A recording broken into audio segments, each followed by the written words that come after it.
Prela Commander Osithrock's sensors were lying. Or so he assumed. The 12 ships emerged from jump one by one, and they were wrong in ways his instruments could not explain. Not wrong in their configuration, the silhouettes were unmistakably Terran, the angular warship design that the Keth Dominion had spent 4 years learning to respect and the last 6 months learning to destroy. Not wrong in their trajectory. They were aimed directly at his position, holding tight formation as they crossed the debris field at the edge of the Kareth system, engines running hot, hull temperatures elevated in the pattern of vessels that had been pushed hard for a long time. Wrong in the readings beneath the hull. Life signs, when his bioscan swept them, returned figures that his analyst Tereth flagged and reflagged 3 times in the first 7 minutes. Not absent. That would have been simple to explain, and the simplest explanations were usually correct. But they were flat in a way that living crews were not. Living crews moved. They walked corridors. They turned in their chairs. They breathed in patterns that shifted with stress and exhaustion and the particular tension of beings who knew they were sailing into a fight they could not win. These biosigns were present, regular, and perfectly, impossibly still. Tereth brought it to his attention. Osith looked at the readouts for 4 seconds and returned his gaze to the main display. Battle damage interference, he said. Those ships have been running hard for weeks. Their hull integrity is compromised. The scan is reading through shielded sections. Yes, Prela Commander, Tereth said, and made a note in the incident log, and said nothing further. On the main display, 12 human warships held formation and advanced. The Keth Dominion's Kareth interdiction fleet numbered 481 ships. Osithrock looked at the 12 approaching vessels and felt something he had not expected. Not satisfaction, not the clean predatory readiness of a commander about to end a war, but a strange, specific discomfort that he could not name and did not have time to examine. He had studied Terran psychology for the entirety of this conflict. They were not creatures who accepted poor odds with equanimity. They calculated. They prepared. They exhausted every alternative before they accepted a position as unwinnable. And Fleet Admiral Arjunan Krishnamurti, the architect of the Siege of Palanth, the man who had held a mining colony against 3 full Keth fleets for 47 days using a destroyer squadron and 3 repurposed or freighters, the commander every Keth flag officer had studied and none had managed to predict, was reputedly on one of those 12 ships. Osithrock did not know which one. He found, oddly, that he wanted to. All stations, he said quietly. Weapons free on my mark. The 12 ships came on. The engagement opened badly for the humans. That was the most accurate thing Osith could say about it, and even that felt incomplete, because it didn't open badly so much as it simply was bad, from the first exchange to the last. The 12 Terran warships moved in patterns that his tactical AI identified and modeled within 90 seconds, feeding targeting solutions to his gunnery officers before the first volley had cleared its launch tubes. The evasive arcs were predictable. The coordinated fire between ships was loose, poorly timed, 3 or 4 beats behind where it should have been. The lead ship, designation Karalath Northgate through the Keth translation matrix, a neighborhood name, he noted, which was unusual for a warship, discharged a full broadside at 27 degrees off its optimal targeting angle, wasting power that vessels in their condition could not spare, impacting nothing. They're running on backup systems, said fleet analyst Quarren from the secondary station. She had a precise, unhurried manner of observation that Osith had valued for 11 years. Point defense arrays on the 3rd ship haven't engaged at all, not suppressed, not rerouted, simply absent. The 4th ship is firing its port batteries only. Starboard arrays are dark. Conserving power, said Subcommander Tereth. Quarren considered this. There's nothing left to conserve it for. She was correct. Osith did not say so. He watched the lead ship take 3 direct hits from mid-range batteries, and here was the thing he could not quite locate in any tactical framework he carried: it did not maneuver. A crude warship, even a shattered one, even a vessel outmanned 40-1 and sailing its last engagement, maneuvered when hit. Not because maneuvering changed the outcome. Because the instinct to do something, to move, to change the angle even by 1 degree, was more powerful than the calculus of futility. He had watched enough Terran vessels absorb catastrophic damage to know this. They turned. They adjusted. They did something. Karalath Northgate did not turn. It absorbed the hits and continued forward on its original heading, engine stuttering once and then restabilizing, running with the mechanical patience of something that did not know it was supposed to fight back. Tarath, Oseth said. Prelate Commander. The biosign readings. You flagged them before engagement. A pause that lasted precisely the length of a professional who understood they were being given an opportunity to be right. Still reading as before, sir. Flat. Regular. No variation for stress, movement, or respiration. I've rechecked 3 times. It may be a cascade fault in our arrays, the debris density in this system is high enough to introduce. Flag it formally in the mission record, Oseth said. Note the time. Yes, sir. 4 minutes later, a junior signals officer named Parath, young, attentive, the kind of officer whose career would depend on whether the people above him listened to him, intercepted a data transmission moving between the 12 human ships. Not a communication signal. A positioning ping, the automated kind that kept formations aware of each other's relative placement in the absence of active crew coordination. Standard automated fleet management. Parath noted it, flagged it, and brought it to Oseth's attention with the quiet urgency of someone who had found something that didn't fit. The ping was cycling on a loop. The exact same packet, identical byte by byte, transmitting on a 4.7-minute interval. Automated systems looped. This was known. The specific kind of system that looped this way, the kind that repeated identical, non-updating positioning data rather than generating fresh telemetry from an active crew, was not a standard warship communication system. Oseth told Parath it was probably a damaged navigation array defaulting to a cached broadcast. He believed this when he said it. He did not examine why he believed it as carefully as the situation merited. The second human ship, Karalath Riverside, took a direct hit to its forward weapons array and simply ceased firing. Not rerouting. Not emergency shutdown with a reboot cycle. Gone. The ship continued advancing with only its drive systems active, contributing nothing further to the engagement. Oseth Rock watched it and said nothing, and the discomfort he had felt since the 12 ships appeared remained unnamed in his chest, growing incrementally heavier with each minute that passed. The 12th ship died 19 minutes after the engagement opened.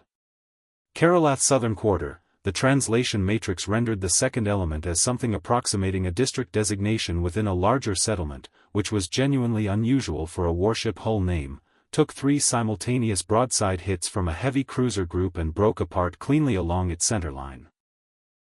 The explosion was large, the debris field substantial, and consistent with a vessel of its class absorbing that level of coordinated fire at close range. Standard outcome. Oseth ordered a debris recovery team into the field within 4 minutes, as was protocol. They were looking for survivors. They were looking for intelligence materials. They were looking, specifically, for any indication of which of the 12 destroyed vessels had carried Krishnamurti. Quarren was at his station in 9 minutes flat. She did not run, technically. But she moved with the particular controlled speed of a professional who has just found something that cannot wait and knows better than to arrive breathless in front of a prelate commander. She placed a data tablet on his console, said nothing, and stepped back. The recovered data cores from Karalath Southern Quarter. Standard operational files.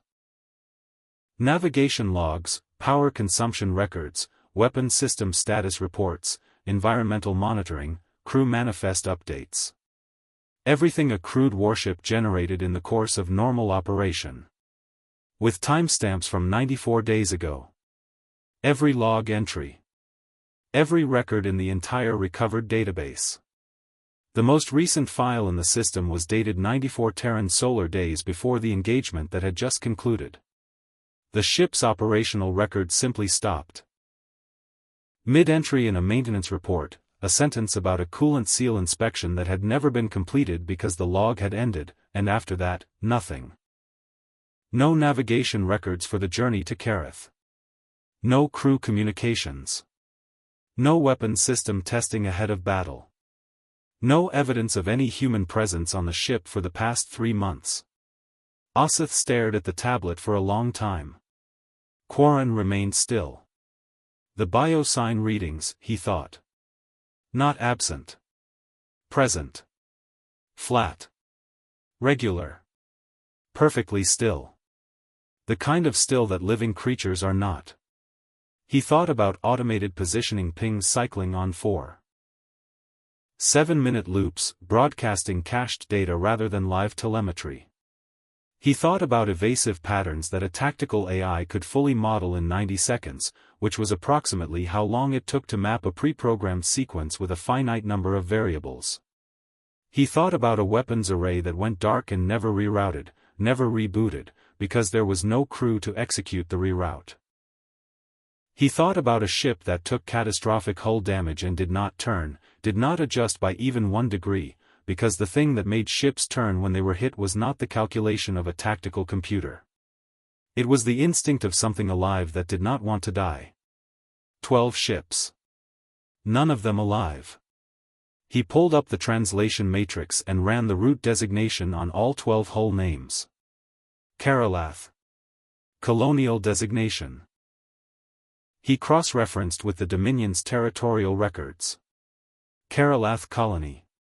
Settled population, 847,000.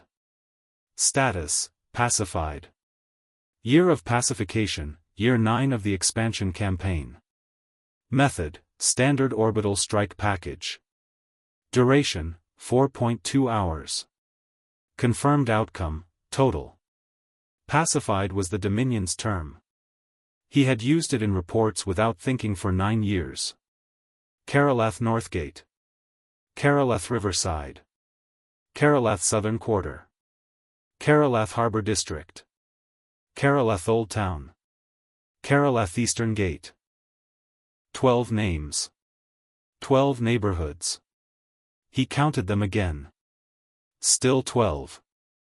847,000 people, distributed across 12 neighborhoods, and someone had taken 12 decommissioned warship hulls and painted those neighborhoods on them and sent them to die in a system that the Keth Dominion's Kareth interdiction fleet had held for 4 months, and the only question that mattered now, that rose above every other question like the edge of a cliff appearing out of fog, was what those 12 ships had been for.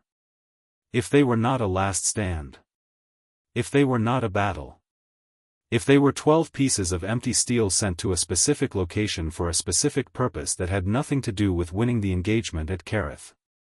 Then where was the fleet? Quarren, he said. Yes, Prelate Commander. Run a long-range array sweep. Maximum range. All vectors. He paused. Passive systems only. Quarren understood what passive only meant. It meant he did not want whatever was out there to know he was looking. She ran the sweep. The signal had been there for 72 hours. That was what Tereth said, afterwards, with the particular hollow tone of someone who has just understood precisely what they missed and cannot ununderstand it, cannot file it away or reclassify it or return to a version of themselves that did not know. The signal had been present and consistent on the passive array for 3 full days. But it was cold.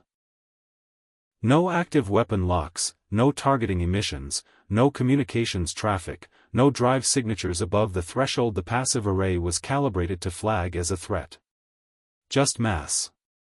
Enormous, distributed, organized mass, holding in a loose spherical formation around a set of coordinates that Oseth's navigation system identified instantly, because every Keth navigation system was hard-coded with those coordinates above any other location in known space.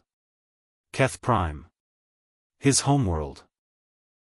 1,247 Terran warships. Positioned in a sphere. Engines cold. Weapons silent. Making no demands, transmitting no ultimatums, broadcasting no declarations of intent. 72 hours of absolute, deliberate silence while 481 Keth warships had been marshaled and positioned and briefed and deployed to the Kareth system to destroy what turned out to be 12 empty hulls named after a city that no longer existed. The home defense fleet at Keth Prime numbered 84 vessels. Osith Rock looked at the sensor display and did not move for 11 seconds. Around him, his bridge crew had gone entirely quiet, which was the correct response, and he was grateful for it, because he was not entirely certain what he would have said if someone had spoken. They chose when to be seen. That was the thought that arrived first and stayed longest. Not they were hiding was a reactive word, a hunted word. This was something else. 1,247 warships had positioned themselves around the Keth homeworld and then chosen, deliberately, to remain undetected for 72 hours. They had the ability to announce themselves at any moment. They had the firepower to have made the announcement permanent. But they had done neither, and the reason they had done neither was not because they lacked capability. It was because the timing was not yet right. They could have fired, Tareth said, from somewhere to his left. His voice had a quality Osith did not have a clean name for. Not afraid, something past afraid, something that existed on the other side of fear when fear had been absorbed and processed and had become something slower and heavier. At any point in the past 72 hours. With that force against our home defense fleet, they could have ended it in the first hour. They didn't need to wait. They were not waiting for strength, Osith said. His own voice sounded distant to him, calm in the way that very cold water was calm. They were waiting for us. He worked through it aloud, because working through it silently felt insufficient. The thing needed to be said, needed to exist in the air of the bridge rather than only in his own mind. The 12 ships were not a last stand. They were a message. A courier dressed as a battle. Their purpose was to bring the Kareth interdiction fleet to this system and hold it here, 481 warships, separated from the home system, committed to an engagement that lasted 19 minutes. He paused. While we were coming here to destroy what we believed was their final fleet, they placed their actual fleet where it needed to be. The distraction was not designed to win. It was designed to ensure that the fleet which matters most would be somewhere else when the moment arrived. The bridge was silent. 481 Keth warships in the Kareth system. 84 Keth warships at home. 1,247 human vessels already in position, already past the point where any response could matter, having made their choice 72 hours ago in perfect silence while the Dominion prepared its overwhelming victory over 12 empty hulls. Quarren station chimed. Incoming transmission. From the Terran fleet. Text only. Addressed to Osith Rock by name, rank, and serial designation. Correctly formatted in Keth diplomatic encoding, which told him this message had been composed with access to intelligence files he was not comfortable thinking about. He read it. He read it again. He set it down. He picked it up and read it a third time.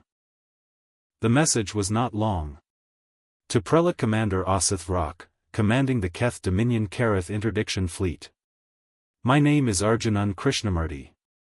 I hold the rank of Fleet Admiral in the Terran Defense Force, and I am responsible for the disposition of the forces currently surrounding your home system. The formal terms of cessation will reach your diplomatic channels within the hour. This message is not the formal terms. This message is for you specifically, because you commanded the engagement at Kareth today, and because what I need to tell you concerns what happened there. I want to speak to you about the 12 ships you destroyed. Their names were the names of neighborhoods. I expect your translation matrix identified them as colonial designations, which is accurate. They were 12 districts of a city called Karalath, on a world the Dominion designated Karalath Colony. The Dominion pacified that world 9 years ago through standard orbital strike. The process took 4.2 hours. 847,000 people lived there. I was not there when it happened. My wife was. Her name was Manglarvichi. My son was 11 years old. My daughter was 7. They lived in a neighborhood that your records would translate as Keralath Riverside. It was the second ship you destroyed today. It took approximately 4 minutes. I am telling you this not to cause you pain. I am telling you this because I need you to understand what the 12 ships were. I did not send them to fight. I sent them to arrive. To be found in your debris field by a recovery team looking for my survivors, so that someone in your fleet would pull the names from the wreckage and run them through a translation matrix and discover that they were neighborhoods, and understand what that meant. The ships were empty when I launched them. They will have been empty when you destroyed them. No one died at Keralath today on our side. The names were always just names, memorials on steel, sent to a place where the person who needed to read them would have to find them in the debris of what they thought was their victory. I painted the names on the hulls myself. I used a brush, not a machine. It took me 3 days. Each name took approximately 4 hours. I was not fast about it. I did not want to be. I have been in position around your home system for 72 hours. I did not fire because I did not want to. The people living on your world did not make the decision that cost me my family. I find that this distinction matters to me, even now, even after 9 years. Perhaps especially after 9 years. The formal terms are lenient. You may find this surprising. I am sending you one condition that does not appear in the formal terms, because it is not a negotiating position and does not belong in a diplomatic document. It belongs here, between a commander who lost and a commander who is tired. No Keth civilian will be harmed. Under any circumstances. Under any interpretation of the terms. If any action taken by Terran forces results in Keth civilian casualties, I will accept personal responsibility before any tribunal that assembles afterward. This is not a threat and it is not a gesture. It is the only thing in any document I have written today that I am entirely certain about. I am 61 years old. I have spent 9 years building the moment that exists right now. I find that I am very tired, and that tired is not the worst thing a person can be. Respectfully. Fleet Admiral Arjunan Krishnamurti. Terran Defense Force. Osith Rock set the display on his console. He sat for a long time. Around him, Terath and Quarren and the junior officers attended to their stations in silence, not because there was work requiring attention, but because they understood, instinctively, that a prelate commander needed the room to be quiet. He looked at the name Manglarvichi on the display for a while. Then he looked at Keralath Riverside in the debris feed. The numbers were not the same, they never were, when you put names inside them. 847,000 was a number that had lived in his operational record for 9 years without weight. He was discovering, with significant discomfort, that it was not the same number now. He sent his response in 2 parts. The first was the formal surrender, transmitted through the correct diplomatic channels in the correct Dominion encoding, initialed in the correct places, countersigned by his second-in-command and the 3 senior fleet commanders in the Keralath system. It took 40 minutes to compile and transmit properly. The language was precise. The terms were those offered, accepted without amendment. His hands were entirely steady throughout the process. He had always been a careful administrator, even when administering things he had not anticipated administering. The second was personal. Fleet Admiral Krishnamurti. The terms are accepted in full. I have read your condition. It is acknowledged. I will not transmit it as a formal standing order throughout Dominion space, because a formal order implies that the instruction is necessary, and I choose not to make that implication. What I will do is communicate it personally to every commander in my chain of authority, as a direct statement of expected conduct rather than a bureaucratic directive. The effect will be the same. The difference is that this way it belongs to people rather than to paperwork. I do not know what to say about the names. I have read operational summaries for 9 years. Casualty estimates, pacification reports, territorial assessments. I have initialed a very large number of documents. This is the first document in 9 years that has caused me to stop and remain stopped for a meaningful period of time. I am unsure what to do with that information about myself. I was present for the authorization of the Karalath action. Not the command, I was not the commanding officer. But I was in the room. I read the summary assessment. I initialed a routing slip that moved it to the next level of authorization. I then attended a briefing about supply chain logistics in the outer reach territories, because there were 7 more items on the schedule that day. I do not know with certainty whether that constitutes guilt. I believe it constitutes something in the same region. Your condition is accepted personally, without qualification, before any terms were formally received. Not because you asked. Because it is the correct position, and because I understand now, in a way I did not understand before today, what it means when a number contains names. You taught me that by spending 3 days with a brush. I thought you should know that the lesson arrived. Manglarvichi. Your son. Your daughter. I am sorry. I do not know whether that changes the weight of anything. I expect it does not change it significantly. But you sent 12 ships to a debris field so that I would find something in the wreckage and understand what it meant, and I think you are the kind of person who understands why I am sending this even though it has no tactical value. Some things must be done regardless of what they change. Prelate Commander Osith Rock. Keth Dominion Kareth Interdiction Fleet, surrendered. He transmitted it. Then he sat back in his command chair and closed all 4 of his eyes, and the bridge of the Veth Kareth was silent in the particular way that rooms become silent when everything necessary has been said, and what remains is only weight. The weight of 12 painted names, the weight of 847,000, the weight of a war that had ended without a final volley, without a declaration of triumph, without anything except 2 exhausted commanders writing to each other across the debris of 12 empty ships in a system no one would remember after this. 23 hours later, analyst Quarren found Osith Rock reviewing the Kareth debris feed.